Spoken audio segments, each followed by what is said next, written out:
আমরা দুজনে কি করতে হবে আমাকে? তোমার প্রথম কাজ কি? তোমার প্রথম কাজ কিছুক্ষণ আগে যে ছেলেটা কিছুক্ষণ আগে যে ছেলেটার সঙ্গে কথা বলছিলে তাকে তোমার মসজিদ করে তাদের একমাত্র সম্বল 2 বিঘা জমি তোমাকে কবজা করতে হবে।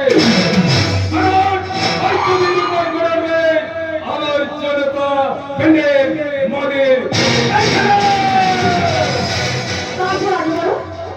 আমার ছোট ভাই না চন্দ্রকান্ত আমার ছোট্ট ভাগা চন্দ্রকান্তকে মাতা চরিত্রহীন করে তোলা এবং তোমার এবং সব থেকে গুরুত্বপূর্ণ কাজ কলকাতা থেকে গ্রামে আসা এক আগত গুরুত্বকে তোমার কুমারটিনি ফাঁদে ফেলে তাকে কবজা করতে হবে। আরে সালাম না ছাত্রা। মনিকা সুন্দরীর কাছে এই মনিকা সুন্দরীর কাছে প্রার্থনা করে এমন কোনো কাজ নেই। পিটার और और बोलते হবে না अपनी बात आपकी बात है। हमें साफ बुझे लिए छे एक घंटा बाद देखो। और एक घंटा बाद देखবেন यही বাগান বাড়ি को हमी कैसे नंदन कानून বানিয়ে দিয়েছে। Don't worry mister Sundarlal.